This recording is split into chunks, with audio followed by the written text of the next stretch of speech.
Dollar bills, y'all, come on and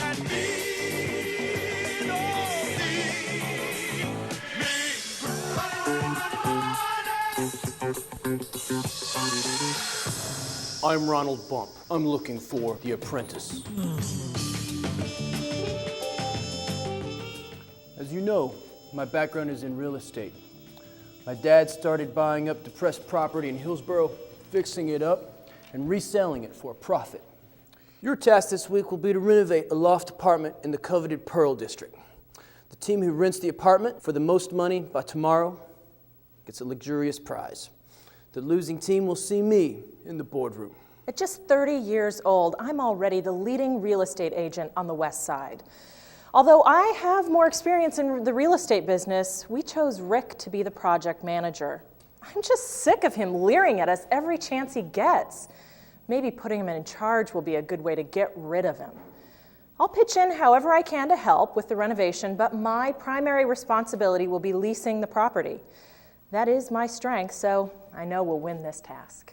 I'm the project manager for my team on this task. Clearly, the team recognizes my leadership skills, and of course, my fabulous taste will be a tremendous asset to the interior design in this task. But while we were walking through the apartment, a mosquito bit me. After that horrible attack, I just really had to take it easy. So, how'd they do? Team 1 focused most of their time and resources on the interior design. After some minimal repairs and cleaning, they worked with a local artist to create some unique additions to the apartment. For example, using faux painting techniques, they created faux granite countertops. This strategy helped them lease the apartment for $2,100 per month. Team 2 used some connections to hire a carpenter. In addition to some basic painting and cleaning, the team was able to add new cabinets and a custom-designed mantel for the fireplace. But ultimately, they spent too much time on construction and only had 15 minutes to lease the apartment. They had to take the first offer that came in the door, which was for $600 per month. Wow, Team 1, you really crushed Team 2. And since you were so interested in interior design, I think you'll really enjoy your prize. You will be joining me in my palatial estate in Scappoose. After a tour of my home, you will see what success really brings. Team 2, you failed miserably. You spent too much time renovating, and you didn't have time to sell. Rick, as this week's project manager, I'm holding you partially responsible. It's now up to you to choose 2 people on your team who you felt had the worst performance during this task. My strategy would have worked, Ronnie. Can I call you Ronnie? Anyway, my strategy would have worked if John would have just left the carpenter alone. He just sat around in his chair and barked orders all day about how the carpenter wasn't doing it all wrong. He's so lazy. And the other reason we lost would have to be Chris. She's staring out the window at her favorite restaurant. I mean, she's great to look at. You know what I mean. Okay, the rest of you can go back up to your suite in the Bump building. Rick, Jonathan, and Chris, I'll see you back in the boardroom. Rick kept telling me that we needed to clean the bathroom, but that would not have been appropriate use of my skills. How could Rick have picked me? He makes my skin crawl the way he's always staring at us. Ugh. Victoria was responsible for leasing the space, so really it was her fault we didn't get the money. And compared to the amount of time Jonathan was spending sitting on his throne giving orders, I really wasn't looking out the window at Les Cochons that much.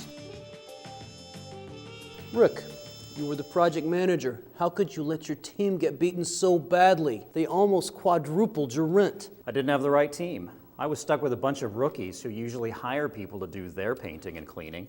The only benefit was being able to watch the ladies walk around in tool belts. Hot. Rick, but don't good leaders know how to bring out the best in people? I think good leaders know when to fire people and when to bring in their own team. Johnny kept barking orders at my master carpenter about remeasuring everything. How was that helping? I kept telling him to go clean the bathroom, but he wouldn't do it. I was ensuring the maximization of our resources, which in this case was lumber. I was also saving my energy for something that might come up that would really deserve my attention. He was wasting time. What about you, Chris? You're awfully quiet. I think Jonathan was more of a hindrance than a help in this task. We all had to work harder to make up for him. I think it just comes down to laziness. And what about your project manager? Is he a good leader? Rick is a terrible leader. He thinks he can schmooze his way into success, but he's not that charming. When he isn't schmoozing, he's trying to make a move on the women on the team. Ouch! Those are some pretty tough words. Okay, I've made my decision.